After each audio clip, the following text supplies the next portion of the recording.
Hi అండి, welcome to Laddu's cooking channel. ఈరోజు వీడియోలో మీరు చాలా రకాల ఎగ్ ఫ్రైస్ ట్రై చేస్తుంటారండి. ఒక్కసారి నేను చేసిన ఈ ఎగ్ ఫ్రై ట్రై చేసి చూడండి. టేస్ట్ చాలా అంటే చాలా బాగుంటుంది. అలాగే పప్పు రసంలోకి ఇలా ఏ కర్రీలకైనా బాగుంటుందండి. ఈ ఫ్రై ఏ కూరలు లేకపోయినా కూడా జస్ట్ ఈ ఒక్క ఫ్రైతో అన్నం మొత్తం తినేసేయచ్చండి. అలాగే బ్యాచిలర్స్ కూడా ఈజీగా చేసుకోగలరు. 10 నిమిషాల్లో అయిపోతుందండి ఎగ్ ఫ్రై. టేస్ట్ కూడా అలా చాలా బాగుంటుంది. తక్కువ ఇంగ్రీడియంట్స్తో సింపుల్గా అయిపోతుందండి. నా ఛానల్ని చూస్తూ ఇంకా ఎవరైనా సబ్స్క్రైబ్ చేసుకోకపోతే ప్లీజ్ సబ్స్క్రైబ్ చేసుకోవడం మాత్రం మర్చిపోకండి. ముందుగా ఇక్కడ నేను ఒక 3 ఎగ్స్ ఉడకపెట్టి తీసుకున్నానండి. ఈ విధంగా ఉడకపెట్టి తీసుకొని వీటికి సన్నగా రౌండ్గా కట్ చేసుకున్నాను. మరి ఎక్కువ కట్ చేసి పెట్టుకోకూడదండి. ఈ విధంగా లైట్గా ఘాట్లలాగా పెట్టుకోవాలి.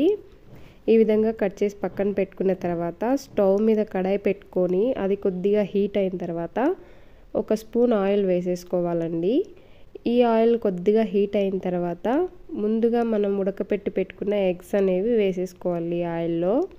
ఈ విధంగా వేసేసుకొని ఈ ఎగ్స్ని బాగా కలర్ చేంజ్ అయ్యేంత వరకు ఫ్రై చేసుకోవాలండి. ఈ ఫ్రైకి ముందుగా ఎగ్స్ని ఈ విధంగా ఫ్రై చేసుకోవడం వల్ల టేస్ట్ అనేది ఇంకా చాలా అంటే చాలా బాగుంటుందండి. ఈ విధంగా కొద్దిగా కలర్ చేంజ్ అయిన తర్వాత ఈ ఎగ్స్ని పక్కన తీసి పెట్టేసుకోవాలండి. ఈ విధంగా పక్కన పెట్టేసుకున్న తర్వాత అదే కడాయిలో ఇంకొక స్పూన్ ఆయిల్ వేసేసుకోవాలి.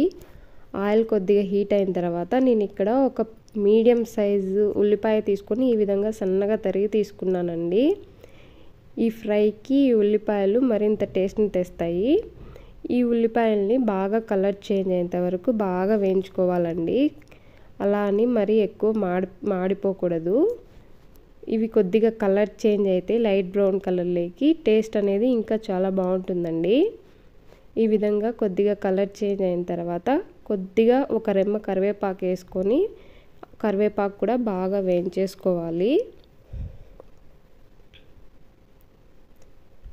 ఈ విధంగా కరివేపాకు వేగిపోయిన తర్వాత ఇందులోకి ఒక 1/2 స్పూన్ కారం పొడి, అలాగే ఒక 1/2 స్పూన్ ధనియాల పొడి, రుచికి సరిపడా సాల్ట్ వేసేసుకొని ఈ పచ్చివాసన పోయేంత వరకు బాగా వేయించేసుకోవాలండి.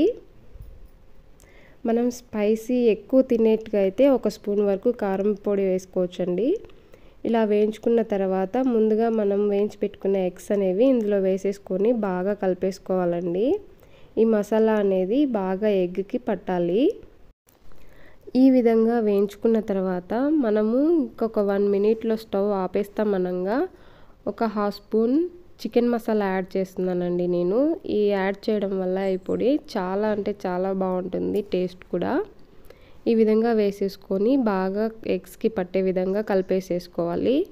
ఇలా కలిపేసుకున్న తర్వాత స్టవ్ ఆపేసేసుకొని సర్వ్ చేసుకోవడమే అండి. చాలా అంటే చాలా బాగుంటుంది టేస్ట్ అనేది.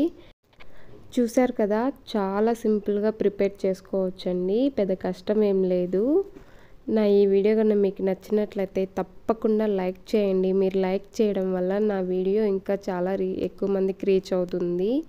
చూసారు కదా, నా ఈ వీడియో కన్నా మీకు నచ్చితే ప్లీజ్ సబ్స్క్రైబ్ చేసుకోవడం మాత్రం మర్చిపోకండి. Please subscribe my channel. అలాగే ఈ ఫ్రై ఎలా వచ్చిందో ట్రై చేసి నాకు కామెంట్ చేయడం మాత్రం మర్చిపోకండి.